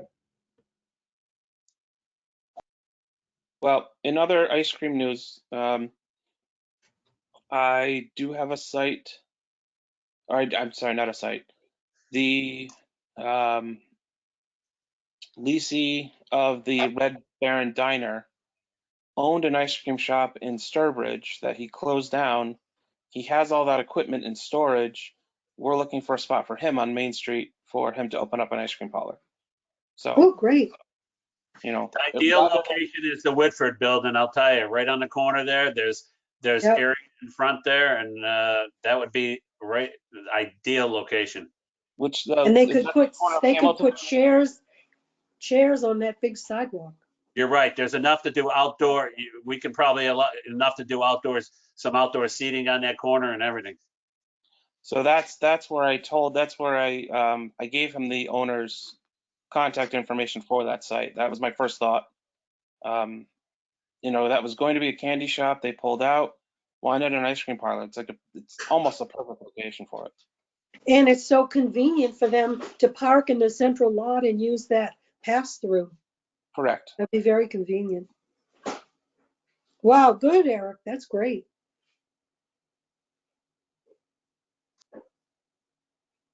All right. Any news from AutoZone? Their plans? I have not heard back from Brian Panico, who was their agent as of yet. Oh gosh, I'm sorry. I would have forgotten this. The Ag Commission would like to discuss poultry bylaws with you at your next meeting. Seeing as the agenda looks fairly light, I don't think that's necessarily a bad thing. I wish we could, it's so hard to do that on Zoom, but. Oh, I'm gonna have to leave. I've got a phone call coming in about my new grandniece. Get your mic. Oh, congratulations, Sandy. Thank you. Bye. Hey, Bye. one other thing to look at, Sandy. No, that's fine. When we gave that revised special permit for the guy who owns the How are you? who No, that's okay. I thought you doesn't own the laundromat off of Hamilton Street that with the car parking on the back of down at Crane Street. Yes. What I'm understanding is he's taking on a tenant from the guy that's down on River Street that has a crappy junkyard place and numerous tow trucks. I have a feeling that that's going to become an issue for us for the zoning with parking on the streets and everything else. So the owner of that structure who kicked that individual out of that property, he came and talked to me about it, and he's let Mike know already. So Mike is I'm trying to think of the right words here. Mike is constantly monitoring that property. Okay. What about the bond request? So I spoke to Armandio, he's the owner of the subdivision, again today. He would like to have a site walk with Matt from DPW to go over what Matt is looking at as far as, you know, costs and where he wants fencing and this and that. So at this point, I'm gonna have to ask that we table it yet again. I would say till the next meeting. Well, You I wanna think set up that a site $60,000 figure is ridiculous. Which figure, Larry? The 200 or the 55? No, the $60,000 one that he wants, or the 59,000 as compared to the $200,000 one, 59,000? No way, no Correct. So way. I agree with you, Larry. I spoke with him today and he said, I have no problem with the $200,000 number, except that I think that we've done some of these items already and he wanted some clarification. So he didn't have any issue with the $200,000 number this time. Last month when I talked to him, he chewed me out for about 45 minutes because he had a major issue with it. So he's going to have a site walk with Matt, probably myself and Heather, and we will point out what specifically needs to be done, why we have these things and why we have a contingency. And then he'll come back to you with probably, it might be slightly revised number that Matt's going to come up with, and he has no problem with agreeing to it.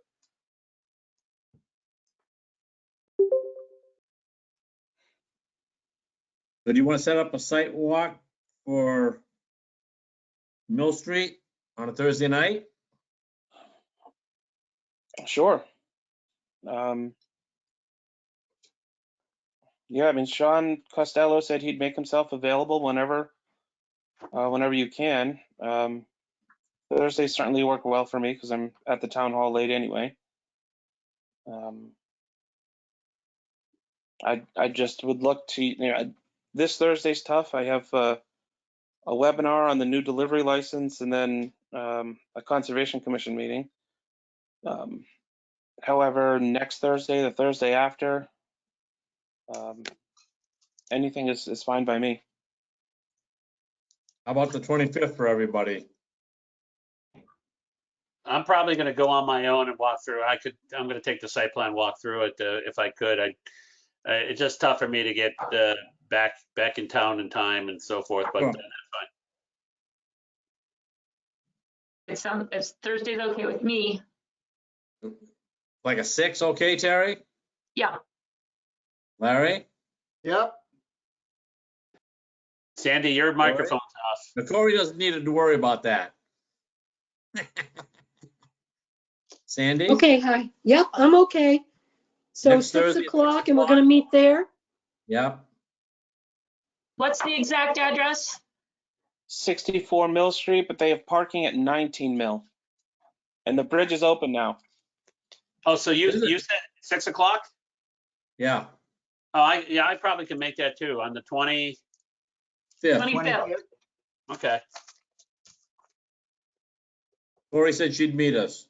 Yeah, I'll be there. You think Make the brownies. We'll be at Fins and Tails. How are things going at Green Good. Meadows? Yeah, really good. Things are, you know, picking up more and more. We close normally around 6 o'clock, so they'll be just starting to put, oh wait, did we close at 6? Yeah, they'll be starting to like put away some stuff on the floor when you guys come in. But, or actually we close at 8, I have to check. But, yeah, no, things are going really well. You know, we're working on some different marketing ideas, but we're getting like a slow uptick. We have a bunch of billboards up. I don't know if everybody saw those. There's a yet. bunch of billboards on like 20, and stuff has gone up. So it's been exciting, but yeah, no, it's good. It's picking up. I think with the warmer weather and as COVID kind of loosens up a little bit, it'll probably get even better. You guys got to put a billboard on 84 in Connecticut.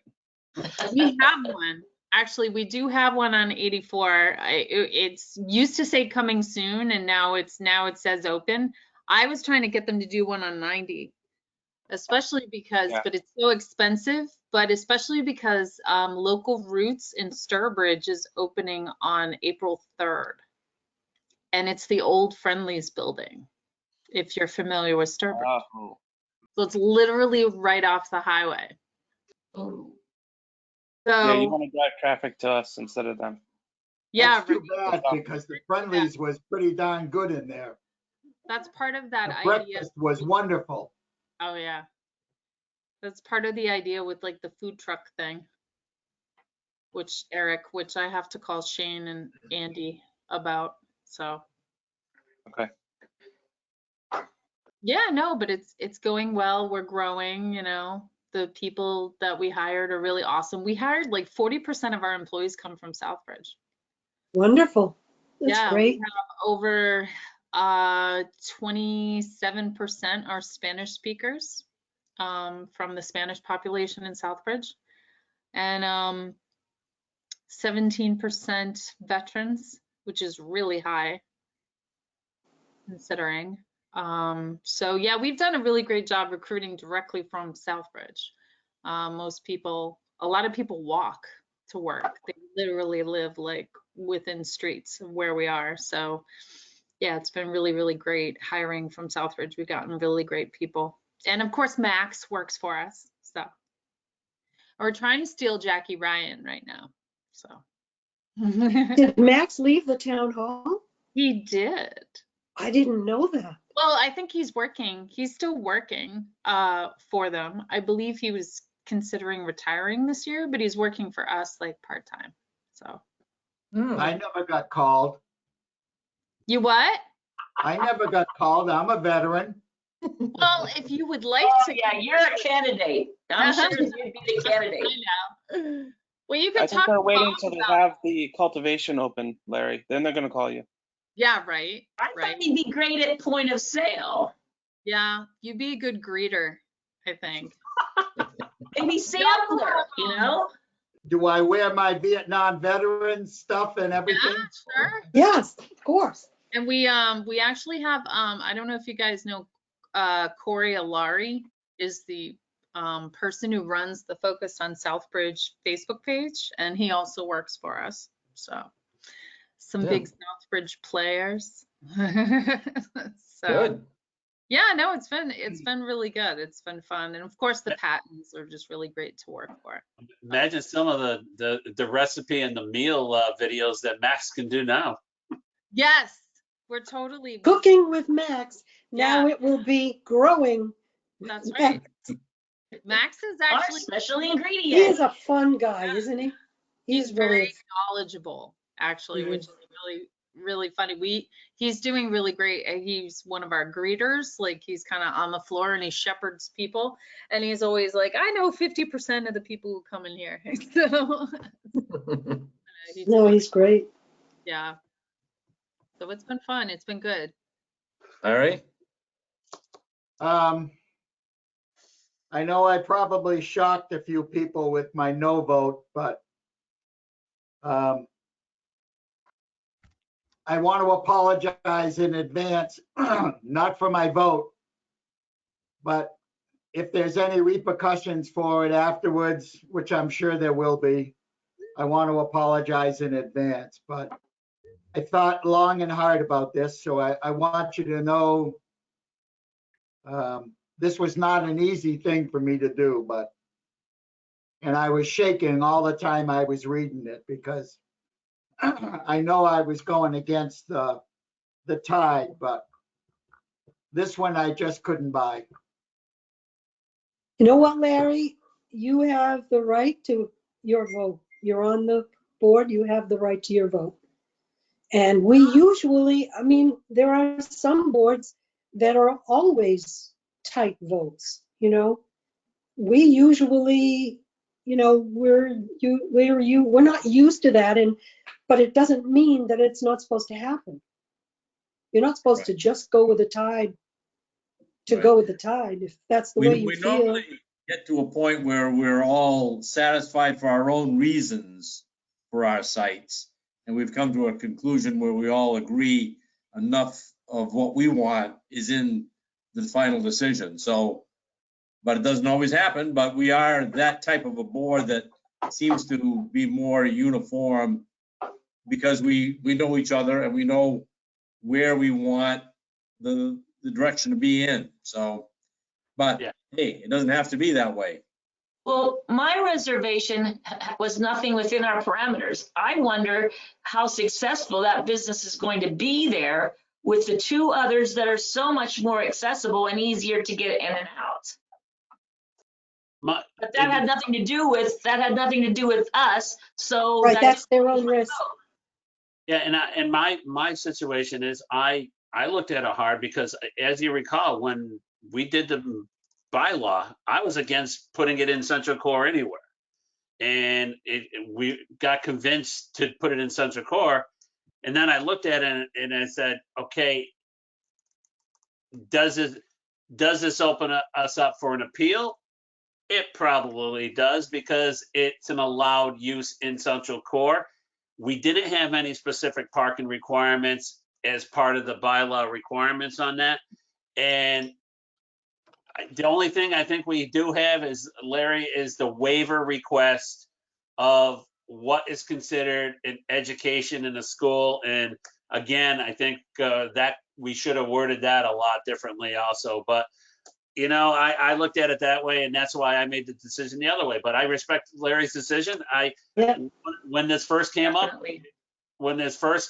it popped up in my head was the driving school next door, and that one's always been in the back of my mind. I knew you were going to vote against it anyway. You didn't surprise or shock me, Yeah, I knew too. just so you know. And like I said, you have every right to your vote and every right to your Absolutely. opinion. I didn't vote, of course, and I don't have a problem with the other businesses in town. But even back when they first started talking about this location, the parking thing was what bothered us. And I really don't have a problem with something in the central core. I do wish they would have maybe done a little bit something a little bit nicer and snazzier with their design for the front. But it's really, there are other places where the parking would have been much easier to deal with. And it was that particular spot right there. It's so small, so tight. I mean, during COVID, he couldn't have more than 3 customers in there. So they would have been trying to do it was gonna be all supply and demand, and know what? It probably would have lasted probably 2 months, 3 months. Larry, you might have done him a favor. Yeah. Or maybe he'll find a different location. Yeah, he might find a different location. One interesting thing with all these places that we have voted in, they're all purely retailers. So no, they're not integrated, they're not cultivating or manufacturing. They're all going to be buying wholesale from other people. So all they're doing is selling adult use. There's always a market for that, but yeah, I mean, with the COVID restrictions on capacity, and the size of his place, like he couldn't have had more than like 2 employees in there and maybe 2 or 3 customers. So It's much bigger they're than you all going to think. be selling the same stuff. None of them are going to be selling so I think it'll be interesting to see how it all plays out. Obviously, we would like to take advantage of the fact that we will be producing our own and the only medical joint in town. So, we plan on utilizing and pushing on that. And we wish good luck to everybody else. But if I had been voting, I would have voted yes for the other 2.